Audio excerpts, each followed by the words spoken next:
ભરૂચના કુકરવાડા માર્ગ ઉપર આવેલા ગોકુળનગરમાં લગ્ન પ્રસંગે નીકળેલા વડઘોડામાં વિવાદ સર્જાયો છે। 15મી મેના રાત્રે ડીજે સાથે નીકળેલા વડઘોડા દરમિયાન બગી હટાવવાના મુદ્દે બે સમુદાય વચ્ચે તકરાર થઈ હતી। આ તકરારે મારામારી સુધી પહોંચતા બે વ્યક્તિઓને ઈજાઓ પહોંચી છે।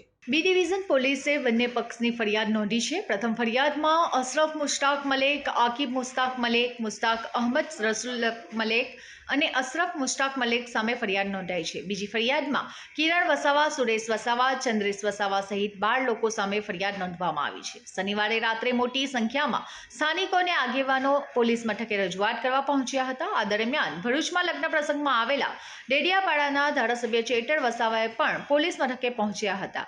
તેમણે પીઆઈ અને સ્થાનિકો સાથે વાતચીત કરી યોગ્ય કાર્યવાહીની ખાતરી આપી હતી। એસપી સાથે પણ ચર્ચા કરવાની વાત કરી હતી।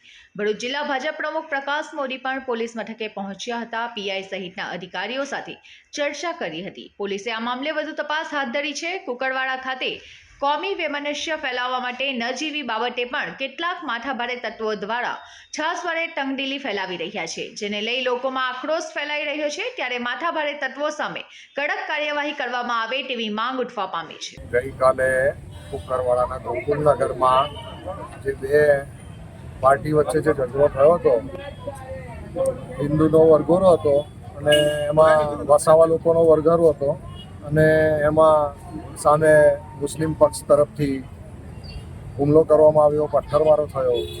એના સંદર્ભમાં બધાની રજૂઆત હતી।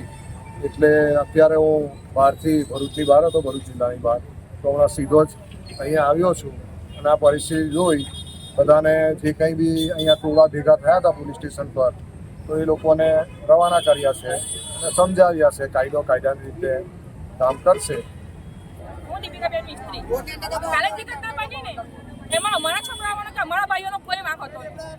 હાથે કરીને 1 વાગે એ ભાઈ ગાડી લઈને આવ્યા। અમારા છોકરાઓએ આ લગ્ન પ્રસંગમાં અમારા ગોકુળનગરની નવી નગરીમાં જ્યારે પણ કોઈ પ્રસંગ હોય, કોઈ ભંડારો હોય, કોઈ પણ પ્રસંગમાં એ લોકોને બસ એવું છે કે આ લોકોને હિન્દુઓનો તહેવાર થવો ના જોઈએ, કે હિન્દુઓનો પ્રસંગ ના થવો જોઈએ। બસ એક જ એ લોકોનો એ નિયમ છે અને જ્યારે હોય ત્યારે એ લોકો હેરાનગતિ કરતા હોય। તેમાં હું તો ખુલ્લેઆમ કહેવા માંગુ છું કે મુશ્તાક એક એવો ન્યુસન્સ છે અમારા ગોકુળનગરમાં કે જેણે આખા હિન્દુ તત્વોને જાણે બસ કે એને કાઢવા છે એમ, ને એક મુસ્લિમ રાષ્ટ્રને ત્યાં બનાવવું છે। કાલે છોકરાઓએ જગ્યા આપી, એ ફોરવી લઈને આવ્યો એનો છોકરો, જગ્યા આપી છતાં પણ એ દીકરાને બસ તારી ભાગ્યા હતા। તો આવી લાગે કેમ ભાઈ?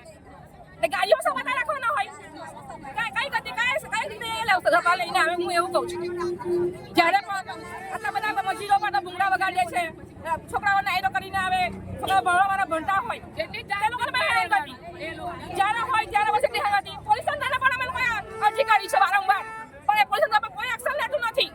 ખબર નહીં શું ખબર, એ લોકોને પૈસા ખાવામાં આવે છે, અમે તો એવું વિચારીએ છીએ હવે કે પોલીસ તંત્ર સરકાર મળતો નથી।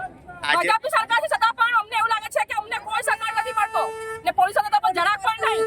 કેટલી વાર અમે અરજી કરી છે પણ એના ખિલાફ કોઈ એક્શન લેતું નથી। અમે લઈશું, આજે પોલીસ ચોકી રાત્રે આવવાનું કારણ શું? આવવાનું કારણ એ હતું કે કાલે એ લોકોને અહીંથી જામીન આપીને છોડી દીધા ને અમારા છોકરાઓ કોઈ લડવા ઝઘડવા નહોતા।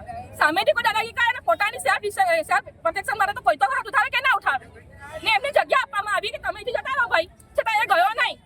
બસ તારી ભાગ્ય હટાવો, તો શા માટે તને જગ્યા ના આપી હોય, જગ્યા ના હોય તો તું ખાઈ શકે છે, છતાં પણ એને લડવાના બહાને રાત્રે કરીશું લઈ લઈને તહેલો આવ્યો તો એના બાપે તરત બોલાવી લીધા, ઢળિયા લઈને આવી ગયા લડવા માટે। તો શું આપણે પોતાના જાતે બસ માર ખાવા દઈએ? પછી મારે શું કરે છોકરાઓ? એ જે આ કિરણ જેના લીધેનો પ્રસંગ હતો એ બધી મારી છે, બીજા હું તને પણ છતાં પણ એનું નામ આપ્યું કઈ રીતે? તો પોલીસ તો આંધળું છે।